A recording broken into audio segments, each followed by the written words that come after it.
Hi, I'm Paul with Escaping the Film, and today we're talking about the new Hallmark Channel movie, Love in Store. This is the final entry in this year's Love Ever After series of movies, which are kind of like their Valentine's Day kind of collection of films. I think they used to call them the countdown to Valentine's Day, but since these are movies are now, airing well after Valentine's Day, but they're still kind of Valentine's Day themed, it kind of still makes sense. It still has a good vibe to it. It's a nice little way to end up the collection while heading into spring. Hallmark movies are kind of known for using the same stable of actors throughout all their films, so it is interesting and exciting when you get to see brand new stars headlining new films. This movie stars newcomers Alexandra Breckenridge and Robert Buckley. I believe he was a star of One Tree Hill, a series on the CW a few years back, and actually features Jackée, who is, I believe, an Emmy-nominated actress from 227. The film has Breckenridge and Buckley starring as kind of polar opposite TV show hosts on a home shopping network. Terry and David have very different selling styles. They have different fan bases, so it's kind of fun to watch them have their different ways that they're going to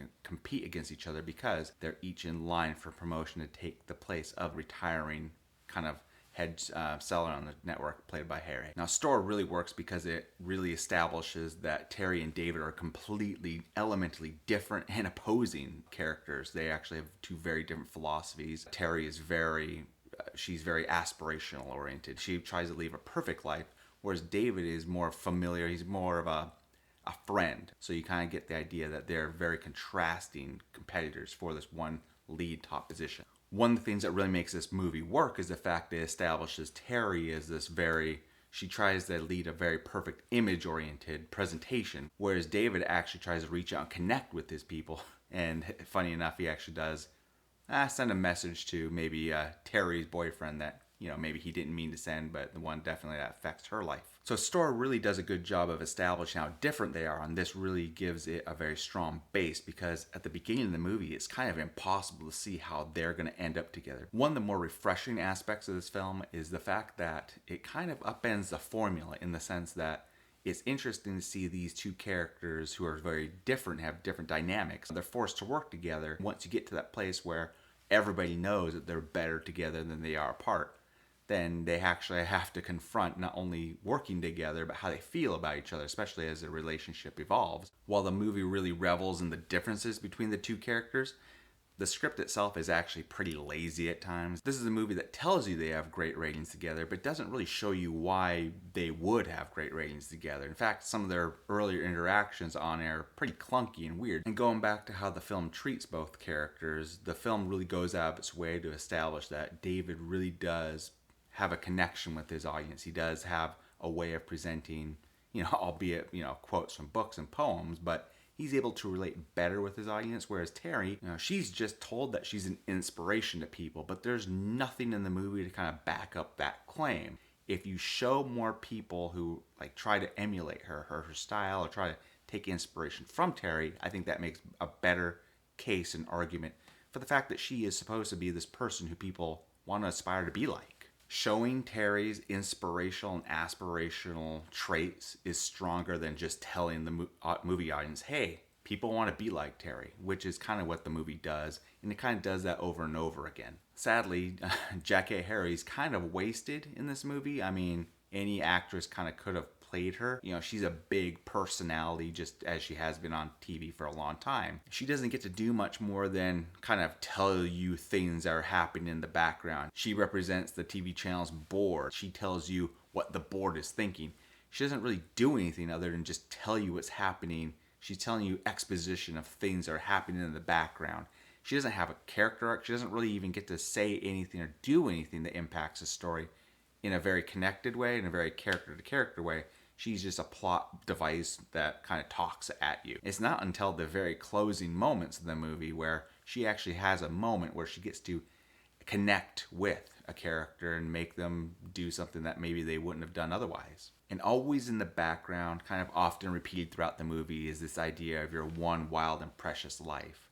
And it's an interesting idea because besides the fact that these two characters are getting to know each other and they're very different, but they're helping each other change and improve each other's kind of strategies, it's not just about changing each other, it's also about taking on this idea of you only have one chance at life. What are you going to do with it?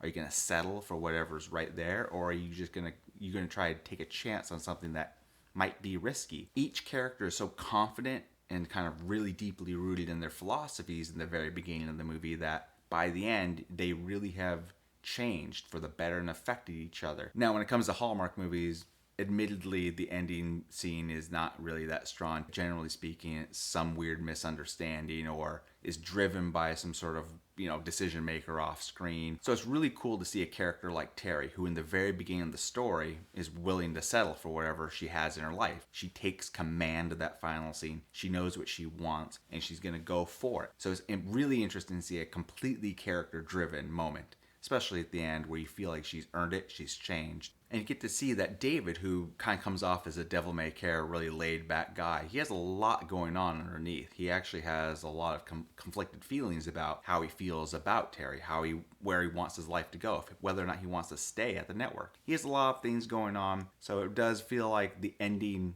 sticks to the landing better than most Hallmark movies. Store really could have been maybe one of my favorite Hallmark movies of the year.